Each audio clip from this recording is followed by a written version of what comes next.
Now I'd like to introduce you to today's featured speaker. Bruce Pivarunas is Executive Director of Marketing Performance at Catalina Marketing Corporation.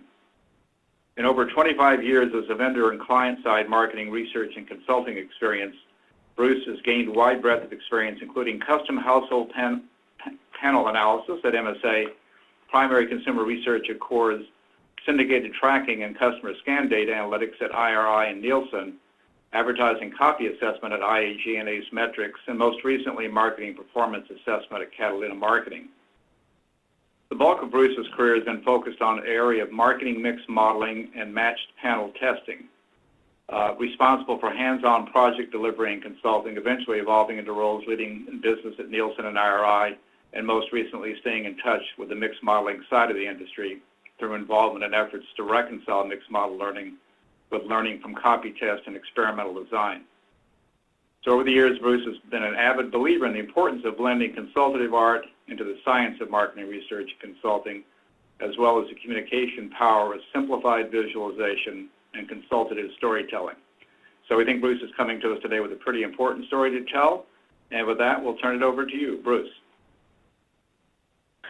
Thanks, Earl. Let me start by sincerely thanking everyone on the call for taking the time out of their day to think about this very important topic. It's a topic that's been near and dear to my heart for many years.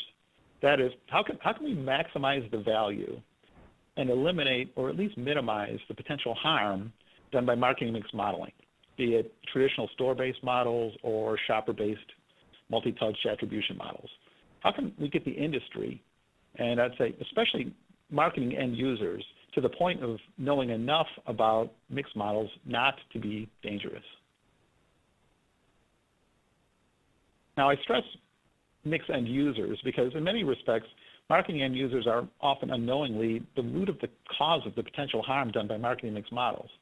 While their intentions around ROI justified budget allocations are admirable, they're really often unrealistic. And pressing mixed modeling vendors to act on them can have hidden and very negative consequences. You can't blame them, for this. I mean, they're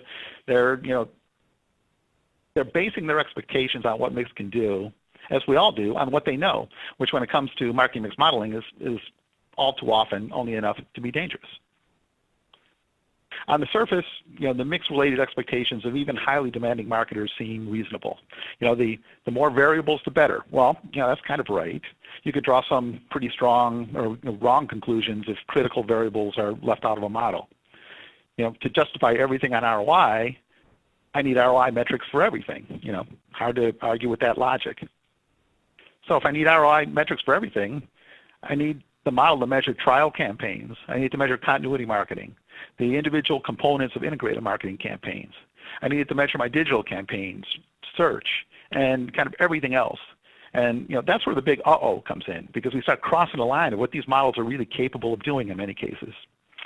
Then also, while we're at it, I want to use the model to validate my copy testing service, because after all, what good is it to do a better job of breaking through the clutter and communicating a well-branded message if I don't see it drive more volume? And I know anything is possible because your competitor says they can do it. So don't you come to me saying that you can't.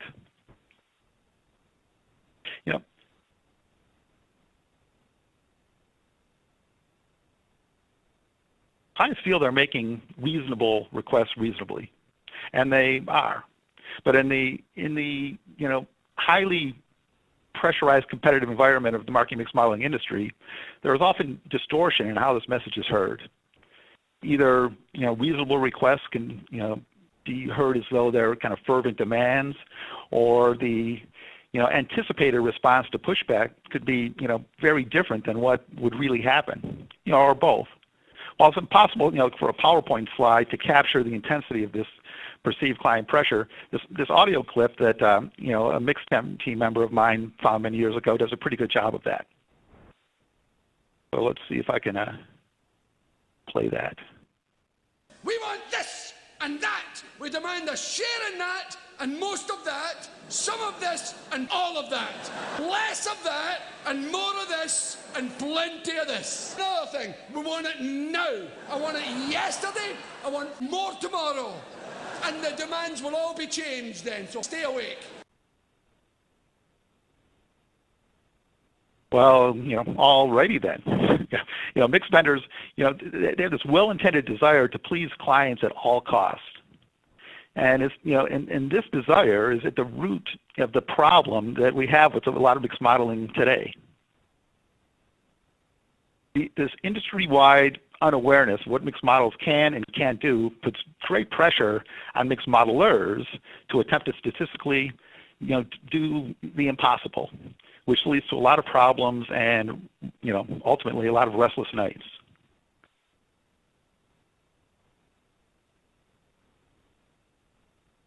So let me start by describing one of the nightmares I had a lot when I was in mixed modeling.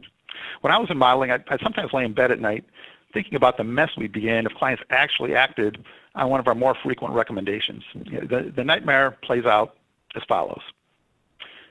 As we all probably know, weekly variation is the lifeblood of a marketing mix model. The model is trying to explain the week-to-week variation in sales as a function of week-to-week variation in a variety of different marketing activities, controlling for things like seasonality and trend and competitive effects, stuff like that.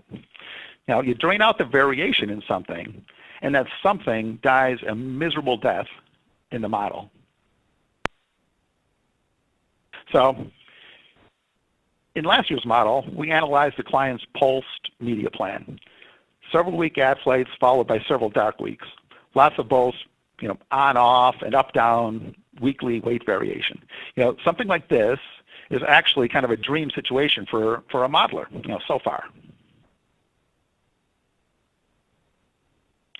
Now, thanks to all this variation, the model estimations concluded that many ad impressions were ineffective because they're occurring too high on the weekly ad saturation curve. So, consistent with learnings from many other forms of research, we recommended reducing weight levels during on-air weeks and shifting those GRPs to fill in dark weeks. In this way, ad impressions would, on average, land on a lower and more impactful point on the saturation curve. Now, these are great learnings and recommendations that I, remain highly confident into this day.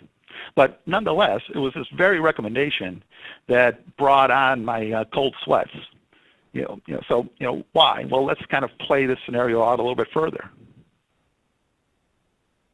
It's like, oh my God, based on our recommendation, the client eliminated the variation that next year's model will need to function.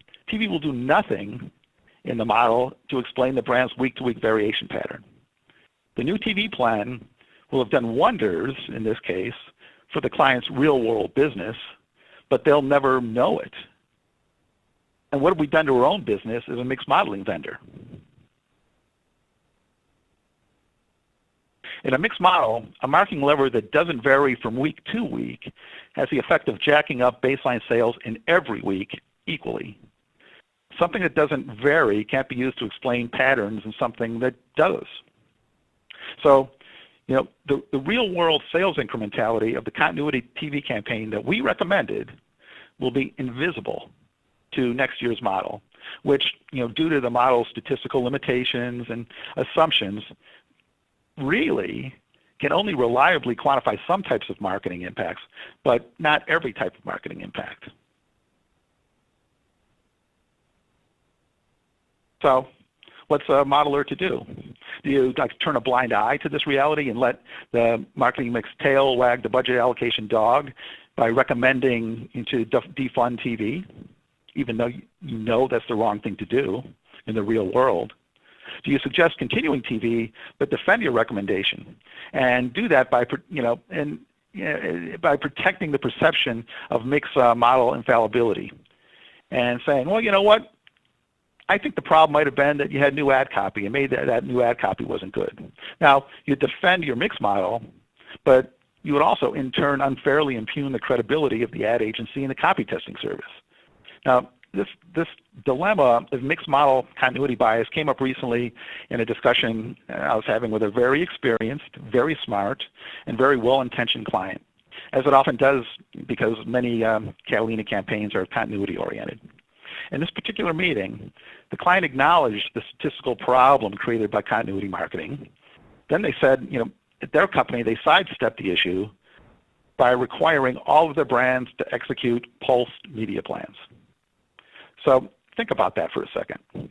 In other words, the ability to estimate a mixed model ROI metric is prioritized over driving improved real-world brand performance. That right there is how powerful mixed models have become and how potentially harmful and secretly harmful.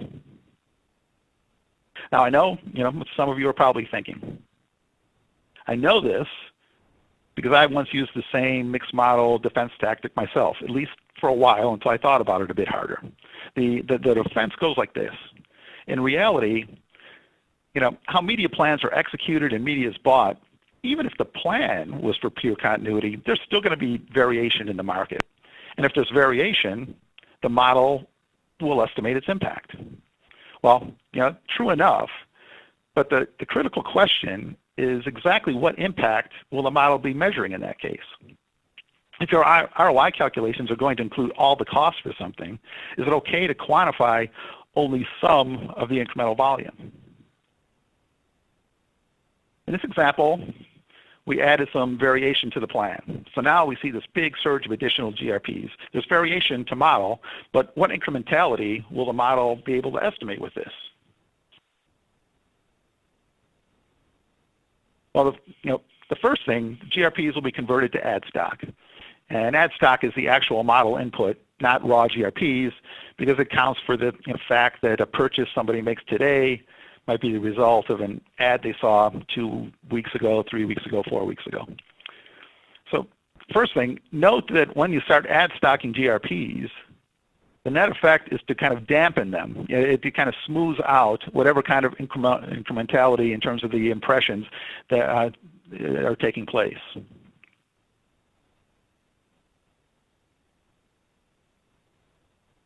Now that continuity blind spot will push the model to absorb the vast majority of the campaign's real-world incremental volume in the base, in base sales. You'll be measuring something that above that baseline continuity support incrementality, but the vast majority of those GRPs are actually not showing up in that above baseline variation. They're being picked up in the base. And when that happens, that incrementality is excluded from the model's ROI calculations for television. So what we have here is that we see that there's while it's generally correct to think of a third-party mixed modeler as being personally objective, it's absolutely incorrect to believe that personally objective means the same thing as statistically unbiased. Key point here, mixed models are not unbiased. The fact that the mixed model ROIs are wired to capture all the costs for everything, but only a fraction of the incremental volume for some things, is a very dangerous problem if you don't know that it's out there. And it's a problem that is all too often swept under the rug. Assessing an iceberg based only on what you can see above the surface is a faulty and dangerous proposition. And so is believing that mixed models on their own are able to produce the unbiased ROI estimations needed to optimize marketing budget allocations. Mixed models absolutely need help from mixed modelers.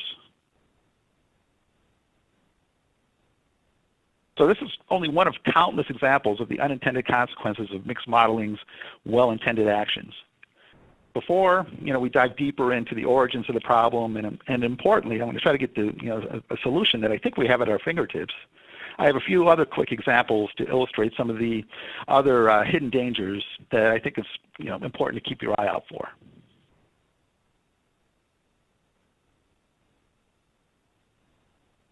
First up, a real-life experience of mine that illustrates how the road to creative assessment hell is often paved with good intentions.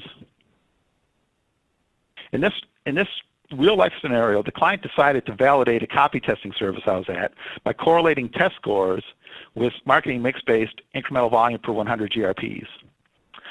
Spoiler alert, it's a really bad idea.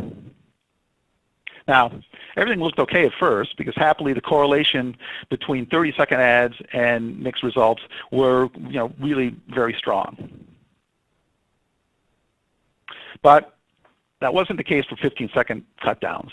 There was virtually no correlation between mixed results and copy test scores.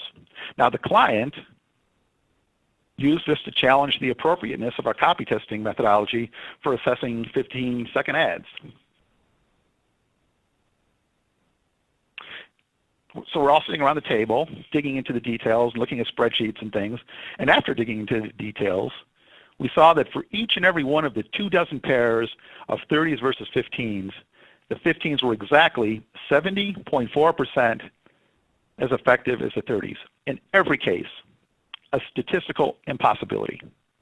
Now, when we pointed this out, the mixed vendor, who was in the room at the same time, reminded the client that initially they had recommended against splitting 15s versus 30s in the model due to linearity issues. But the client insisted that they do it anyway. So they did it, and the model results showed that in some cases the 15s outperformed the 30s, which, by the way, reflected learning of our copy research. But, not wanting to raise questions among marketers, the client required that all of the mixed model incrementalities be forced to have the 15s be 70% as effective as the 30s. Then, once on a PowerPoint slide, this instantly became truth. The very same client used those fabricated results to do correlation analysis, correlating real copy test scores with data that he himself had made up just a few months earlier. I kid you not, this is the kind of thing that kind of happens a lot in the mixed modeling industry, or at least too much. So, the client's action served a purpose. The purpose was, was protecting a mixed tool against marketing, end user questioning. But that protection came at the steep expense of, a lost opportunity to learn. Now, there was an opportunity there to learn how to design high-powered 15-second creatives that you can deliver at half the CPM of a 30. But that was lost. And it unfairly impugned the credibility of a copy testing service. These are the things that we have to, try to figure out how to get work out of the system. Next example, a tale of two baking product ads. Now, this is an experience that occurred when I was still on the mixed modeling side of the fence. In copy tests, Creative A broke through and messaged better than Creative B. The opposite was true in terms of the mixed model's measurement of incremental volume per 100 GRPs. So once again, the client's first reaction, since mixed model results equal truth, was, hey, what went wrong with the copy test? Again, upon some simple digging, we found that the ad had overperformed. The one ad that overperformed the marketing mix, it was aired during the November-December holiday baking season. So therefore, its messaging was able to leverage a high point in potential consumer interest. In contrast, the ad that underperformed the marketing mix aired during the January diet season, when the ability to draw consumers to the product was atypically low. TV ROI opportunities would have been lost if this was treated as a copy testing credibility problem, when in fact, it was a learning opportunity. Now, you might be saying, well, wait a minute, don't mixed models control for seasonality? And, the answer to that is yes, but, what are you controlling for, really? Controlling for seasonality really just protects against inappropriately blaming or crediting marketing for causing unrelated ebbs and flows in consumer demand. Obviously, variables in a statistical model can't alter how real-world changes in product demand interact with real-world marketing performance. For example, no statistical term will ever make it wise to tell marketing to re-air Sony Walkman era cassette tape ads in today's world of iPods and Spotify. Imagine being a Memorex research person today and suggesting that marketing re-air these ads from the 1980s, and when when marketing tells you you're crazy because nobody makes mixtapes anymore, you reply to them by saying, well, not to worry. We'll assess the impact of this in a mix model that will include a trend term, so we'll control for all of that. You'd be laughed out of the room and then, fired. But, somehow our first reaction to these types of issues is to grant marketing mix this air of infallibility, even to the point of thinking model terms can change real-world dynamics like seasonality and trend. They don't change them. They control for them so as to not misattribute. Similarly, no mixed model seasonality term will make it wise to advertise snowblowers in June. If you're out there advertising them and somebody goes into the store, you're not even going to buy them. They're not available, and a mixed model term is not going to be able to change that real-world dynamic. And it's not going to be able to change the dynamic of baking products having more leverage if advertised during the holiday baking season than during the diet season. All right, final example for right now. Sometimes, perhaps many times, it's okay to just say no. In fact, it's actually critical to just say no. Just over the course of the past couple of weeks here at Catalina, we had a vendor who they claimed, based on a client demand, insisted that they have to try to model the impact of this high penetration, national brands, narrowly targeted, behaviorally personalized digital media campaign. The campaign reached less than 0.5% of households per week. So even an enormous 50% of increase in weekly sales among people exposed, even if there was that kind of a massive lift, it would only create a minuscule 0.25% lift at the store DMA level being modeled. This would be utterly invisible to a marketing mix model. And visible, only in some form of a shopper level test control, exposed, non-exposed kind of analysis. So let's play out this scenario. What are the possible outcomes of going ahead and doing this model? Well, one, if the mix model works, it would show zero impact, even if the impact among exposed shoppers was huge. It could also produce a false positive by misattributing impact that was actually created by some other type of marketing activity that happened to be similarly timed to this one. And finally, there's some small chance that the marketing mix would accidentally reflect truth in this case, but it would be accidental, be kind of in the same way that a broken clock is right twice a day. In other words, going ahead and putting this into a model has very low chances of contributing to a better marketing decision, and very high chances of inadvertently doing harm. Now, the happy ending of this story was we talked to the client directly, showed them the math of all of this, and they decided it's like, oh yeah, we should not be trying to put that in a model. We'll read it through shopper level analysis. But the problem was the mix vendor was afraid to have that conversation, and also kind of overly enamored with the possibilities of what a mixed model really might be able to do, and not realistic enough about what it can't. So the good news is that today's webinar is not just about me kind of therapeutically sharing my nightmares. I also I have a dream, and it's a pleasant one, and it's one that's really right there for the taking. And it's about a tomorrow where the norm is that the value being provided by mixed modeling projects is maximized, and their potential harm is greatly reduced, maybe even entirely eliminated. To make that happen, all we need to do is progress from a point of knowing just enough about mixed modeling to be dangerous to a point of first truthfully acknowledging its strengths and weaknesses, and then taking advantage of opportunities that we have at our disposal to work around them. Here's the biggest truth. In truth, the ability to fulfill a core mission that requires unbiased ROI estimation is a fundamental weakness of marketing mix models, not a fundamental strength. So if mix modeling's solemn responsibility to deliver ROI-based, deliver unbiased ROI estimations is a weakness, how did it become so prominent in the marketplace? Well, this question has come up a lot over the years, and actually the answer is pretty clear. Since mix modeling's primary responsibility is an area of weakness, again, that being unbiased ROI estimation, its market dominance indicates that there's a disconnect between its core mission and the value proposition that's driving a lot of its sales. Initially, when the mixed modeling industry was born, mixed modeling's primary value proposition was actually cost efficiency.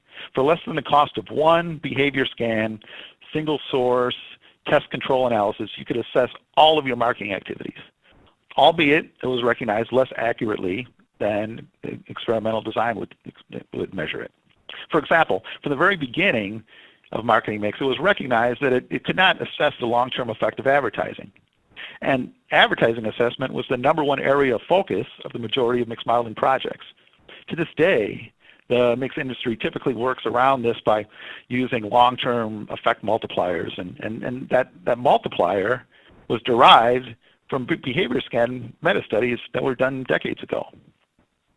Behavior scan did a lot of A/B testing on the impact of change to advertising, such as how would my sales change if I had more media weight? How would my sales change if I had less media weight?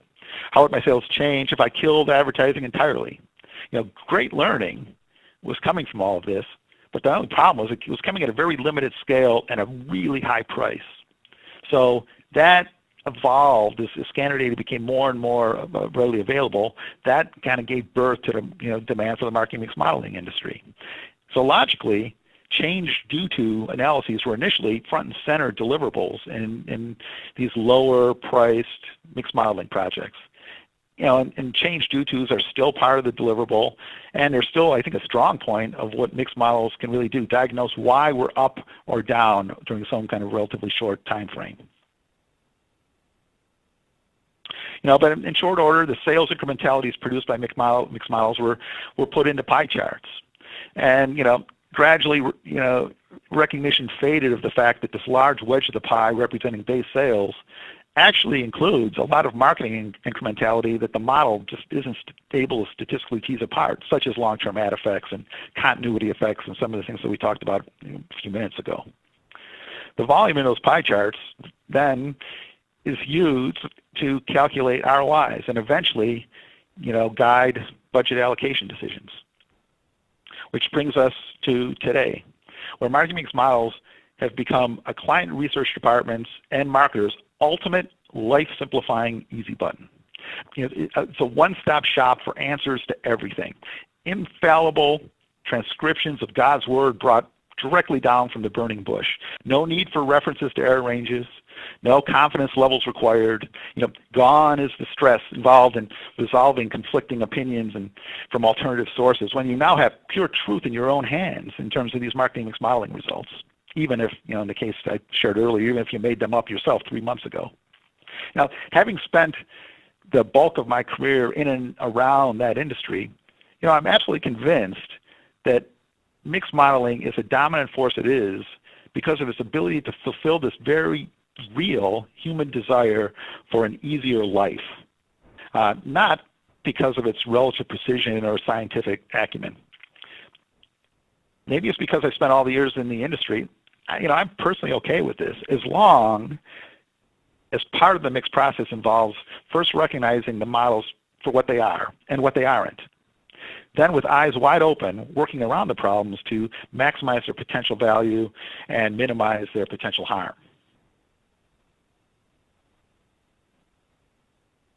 Since this is just a continuation of a story that's been going on, for 25 years or more, you might be asking us, okay, so why this webinar topic? Why now?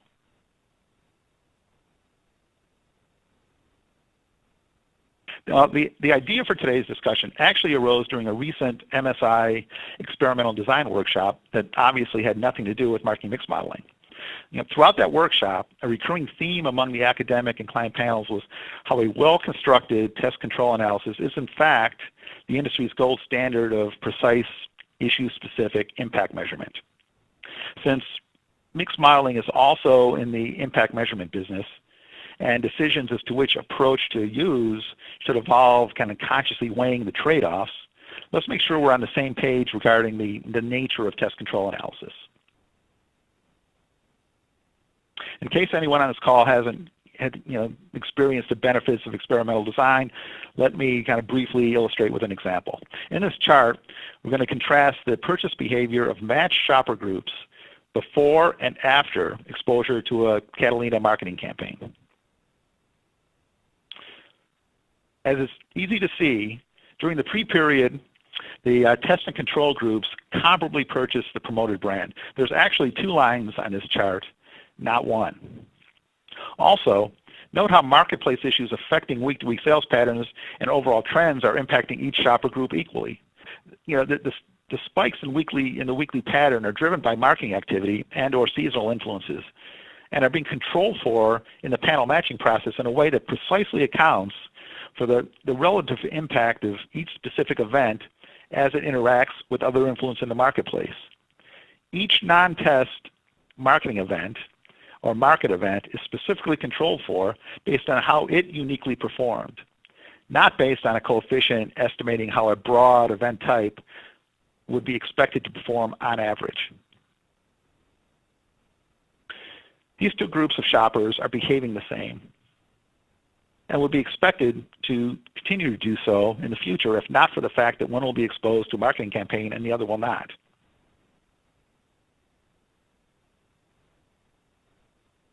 Now we can clearly see that once ongoing exposure to the Catalina campaign began, in the test group and not in the control group, the trend lines began to consistently diverge. The impact of the campaign can be easily seen here, even to the naked eye, and precisely measured, regardless of whether its incrementality is compressed into a single week, which is what a mixed model needs to identify an impact, or a handful of weeks, or whether the impact is spread out over many weeks, or many months, or even a full year. So, given the gold standard status that MSI's workshop assigned to test control measurement, a status that generally aligned well with my personal breadth of experience with both approaches, test control and marketing mix, I had to ask the panels, what from many forms of marketing is the multi-million-dollar question. I asked them, so when it's available, why do we as an industry let gold standard test control learnings be so routinely overruled by marketing mix models? Not surprisingly, there's no academic or scientific answers that came forth from the panels, because you really can't answer you can't use science to explain decisions that are emotionally based, not scientifically based. However, one academic panelist did have something to say that was interesting. Partly in jest, but far from entirely in jest, he sympathized with my question by saying something to the effect of, hey, if marketing mix models are evil, then multi-touch attribution is Satan himself. Now, this was, good for a laugh, but the origins of a comment like that are worth seriously exploring. While it may or may not have had anything to do with the academic's comment, Ross Link in 2016 actually had an MSI webinar himself that shed some light on how a person might have a skeptical, even dark view of MTA work. It's a great webinar.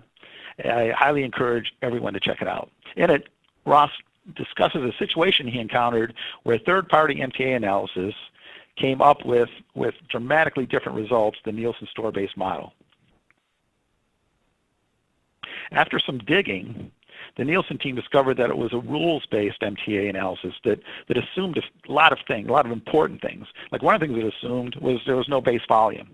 So essentially, if within a given time window a person was exposed to marketing, their purchasing was considered to be incremental. People don't buy unless it's a function of the marketing. So that's why these numbers got so high. Also, if they were exposed to multiple forms of marketing, the marketing that had the last touch prior to purchase was given 100% credit for driving that purchase. So again, the results are assumption-based, as are mixed model results based on a lot of assumptions. Nielsen then built their own model-based MTA using statistical assumptions that are consistent with their store-based mixed models. While the results of Nielsen's MTA model and store-based model drew closer, 3x to 5x differences remained across the two approaches. Now, from an academic perspective, which is the nature of the research that Nielsen was doing, this is excellent. This is good progress. Great progress. A success.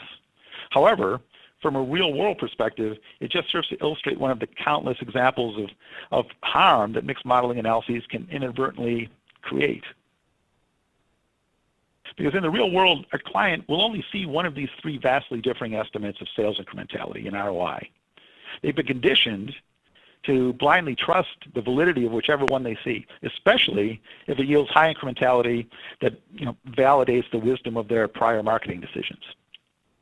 And importantly, they're never warned of possible error ranges. Nobody in this instance would go to the marketer and say, well, we think your digital ROI was around 50 cents plus or minus 300, 900%, something in that range. No, they would never know that.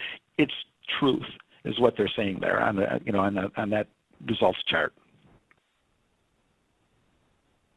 So, what's the solution?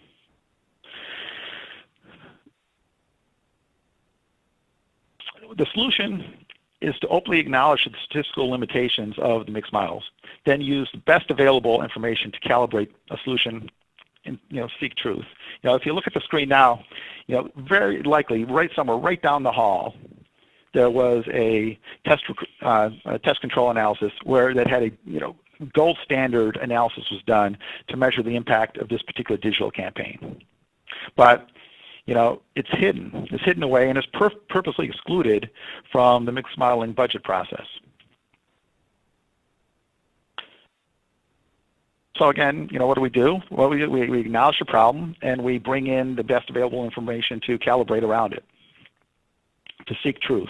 Ross, being a world-class mixed modeler, makes a similar suggestion in his webinar, but he sees it through a modeling lens. Since his research shows that shopper-targeted marketing is best analyzed using shopper-level data, he suggested using shopper-based MTA models as intelligent priors to calibrate store-based mixed models. And then says if that kind of data, if the data is available to appropriately measure something through a store-based or a shopper-based MTA, which oftentimes doesn't exist. That data is very hard to come by, and maybe in most cases impossible to come by, and he elaborates on that in his webinar, which again I urge everybody to see. The big idea though is the same. Prioritize truth over tool. If you have access to gold standard insights, you use it. Give store-based models the help they desperately need to get past statistical barriers that they simply cannot handle on their own. And unbeknownst to most end users, store-based mixed models could use a lot of help, as they are statistically ill-equipped on their own to assess many of the issues that are most critical to today's marketers. So marketing's tendency to kind of unknowingly push mixed models beyond their statistical limitations is an important issue that needs to be discussed now more than ever. And it's my strong opinion that discussions of mixed models limitations, they should not be turned into a stats class. And actually, it's much better if it doesn't. As Albert Einstein put it, he's no intellectual slouch. If you can't explain something simply, you don't understand it well enough. I've loved this quote for many years, in part because in my mixed modeling days, it led me to a somewhat agonizing and life-changing self-appraisal. At some point, I began to realize that there might be another explanation for my not trying all that hard to simply explain to clients the assumptions and limitations of mixed modeling. Maybe a darker explanation. Maybe I didn't want them to understand it well enough. Maybe when all is said and done, it served my purpose to keep the details of how mixed models work safely sealed in this proverbial black box. I didn't like the thought of that explanation being the correct one, but in all honesty, in many respects, it kind of was. I'll come right out and say it. I love the borderline godlike perception of infallibility that mixed model results are typically granted by marketers and client research organizations. Bring someone 2 attitude and usage metrics on a question like, this is a product for someone like me, and they'll demand to know that the same result would occur in 90 of 100 repeated experiments. Bring that same person 2 mixed model generated ROIs that might well be used to shift tens of millions of marketing dollars, and there will be no questions asked. Now, that's the feeling of great power that a guy can grow to like, and and I kind of did. But as much as we all might like that feeling of godlike power, I know I did anyway, it doesn't take too long, looking behind the curtain of marketing mix modeling to realize that maybe a more humble self-image is required. Ideally, I suggest a self-image committed to the concept of first, do no harm. But we obviously need to come up with a more inspirational mission statement to focus on than do no harm. So, toward that end, I recently came across a story about a guy who at some point in the distant past was walking down a road and saw 3 men pounding huge boulders with sledgehammers. When he asked them, what they were doing, the first said, what's it look like I'm doing? I'm smashing rocks.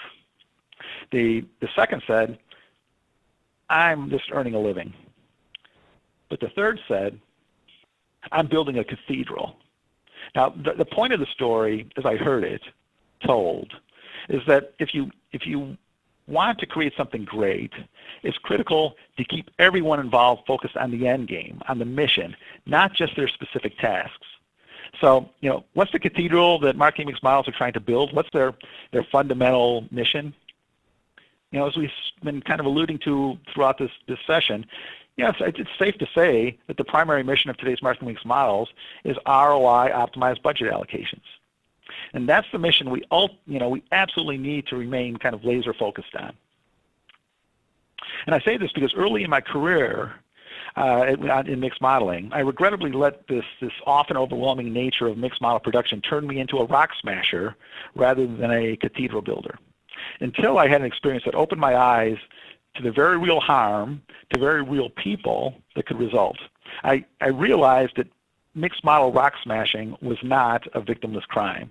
We were analyzing under tight deadlines a regional CPG brand competing in limited DMAs, very few stores to model compared to what we were used to. The regional brand, was competing against big national advertisers in a non-seasonal category. So they heavily used spot TV that was delivered continuously with no dark periods and minimal week-to-week variation. So as we've been discussing throughout this session today, over time I came to realize that this type of a media plan is the very recipe for a mixed assessment problem. And sure enough, the model estimated very low TV incrementality and ROI. As a result, the brand's award-winning advertising creative was killed, perhaps unjustly, perhaps not, but because of the modeling problems, who knows?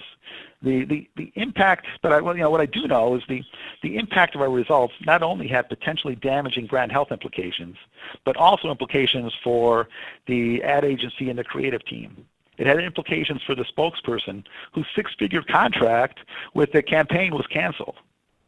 It had implications for the copy testing service and the consultants that endorsed this seemingly non-impactful ad.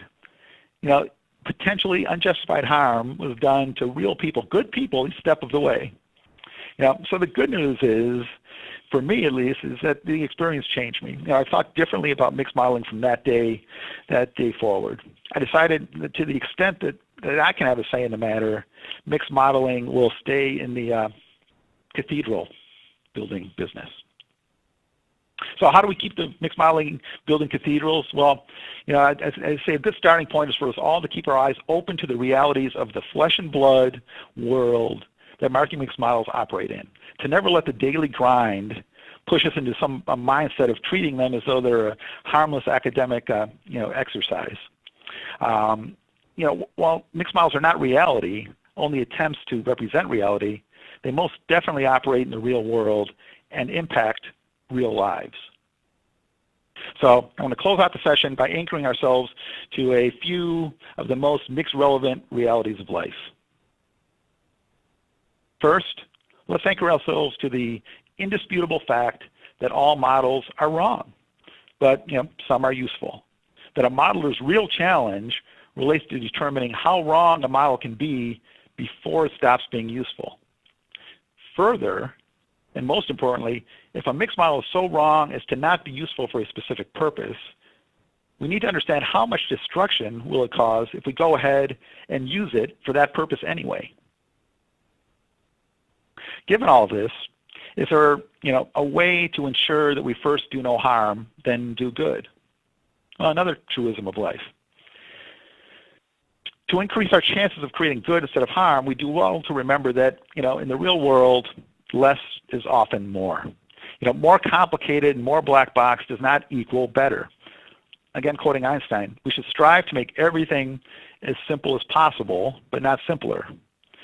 Alternatively, there's this concept of Occam's razor that concludes that if we're given a choice between two alternative solutions to a problem, the simpler solution that makes the fewest assumptions will provide the most reliable answers.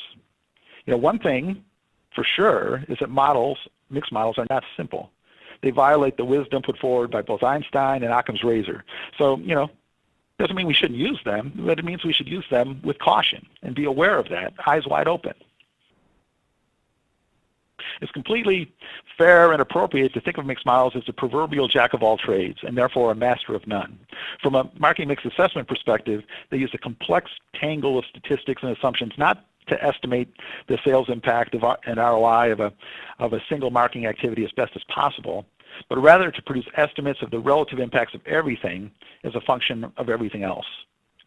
Moreover, for mixed models to work, the most foundational statistical assumption that we must accept violates the fundamental truth of how the world really operates, and we all kind of know it. In the real world, correlation is not causation, as is illustrated by this chart relating motorcycle accidents to sour cream sales. While correlation not equaling causation is this kind of unbendable truth in the real world relationships we all live in, mixed models are designed, as we've been talking about, to explain variation in week-to-week sales as a function of variation in week-to-week marketing. So mixed models begin by redefining and fundamentally distorting how the real world operates. In the artificial kind of statistical world of mixed models, and in contrast to the real world, not only does correlation equal causation, but weekly pattern correlation is pretty much the only thing that really matters. You put suntan oil, GRPs into your hot dog brand mixed model, and the model will probably come up with a sales impact. Same thing if you put motor oil GRPs into your hot dog model.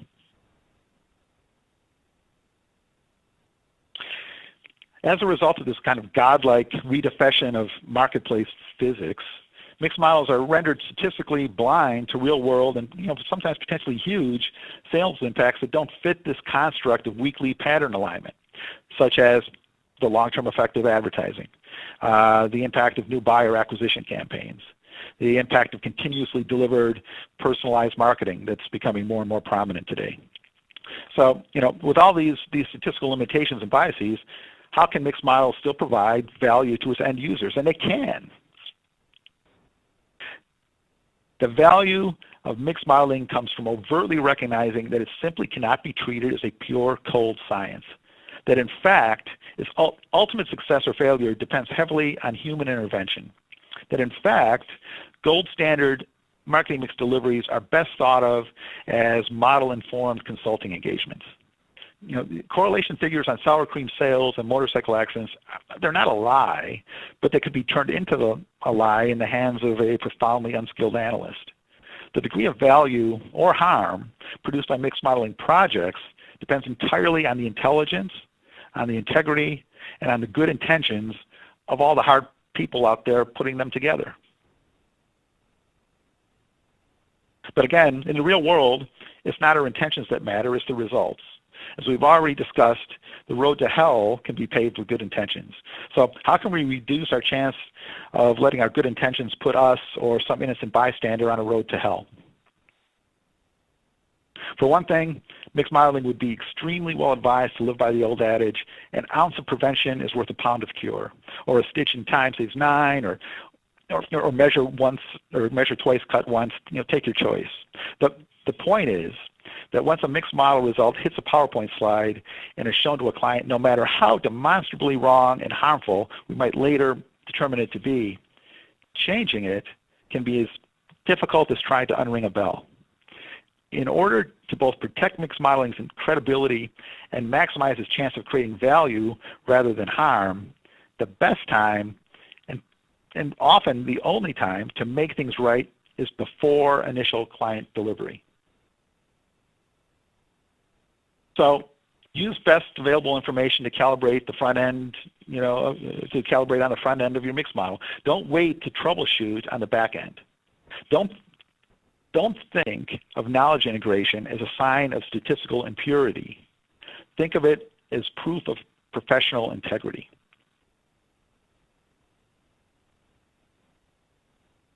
Finally, just like in real life, in the world of mixed modeling, honesty is the best policy. Sunshine is the best disinfectant. So let's not hide these challenges. Let's openly kind of discuss them. Let's confront them and manage through them.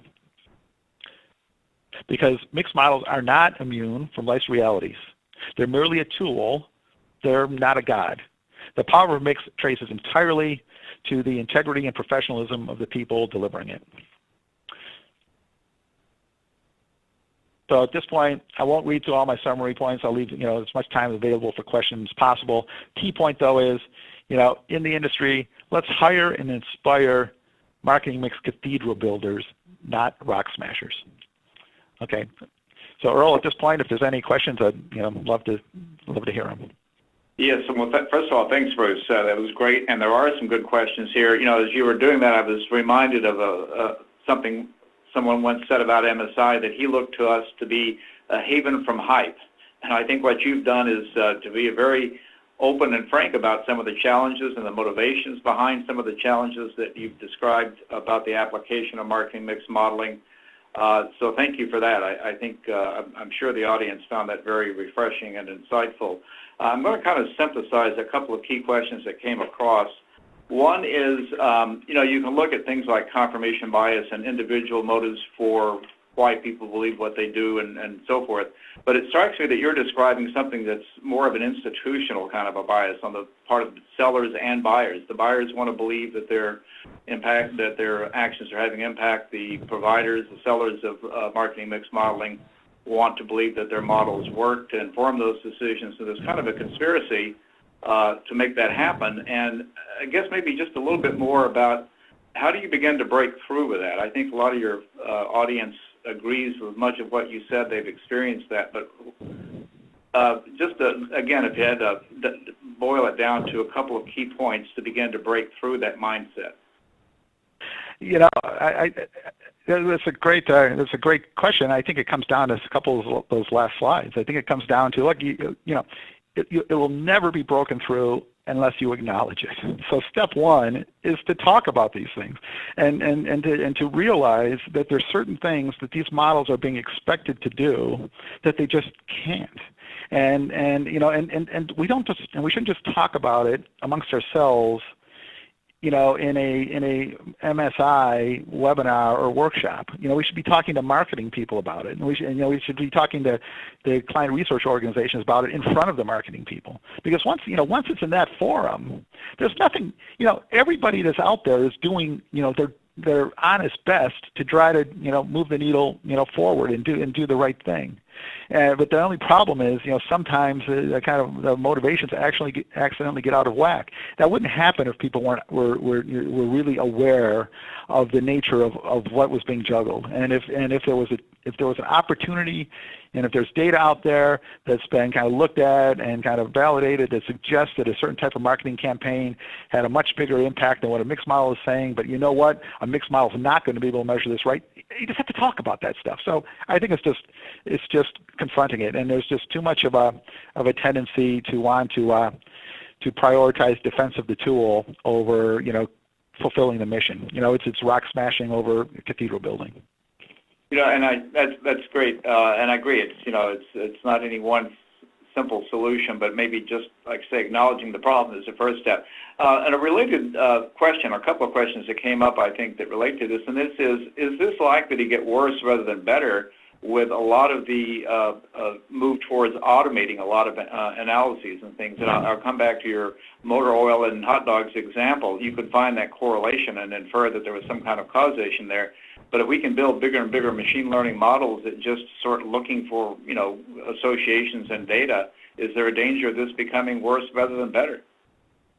I would say there's definitely a danger of that. Again, I think the premise that I tried to put across today, and hopefully it was convincing because I was convinced of it, is that the more you rely on the model as, truth, the more wrong you're going to be, because the models are inherently wrong and they're inherently biased. So you need human intervention. And the more you move towards automating, the faster you move away from the humans that need to be in there, kind of working their way and correcting for the problem. So I would say in terms of like some of the automation, a lot of it depends on how it's going to be used. If you're automating models and you're like doing rapid updates and you're somehow turning that into ROIs that get used for budget allocations, well, yeah, that would terrify me a lot. And I would like, the evidence, the burden of proof for me would be, show me how you're kind of resolving these problems. If, on the other hand, what you're doing is using, well-constructed coefficients, from prior models, and to explain on a week-by-week basis, like due-tos, why did my volume go up this week and down that week, and try to understand the changes in the marketplace.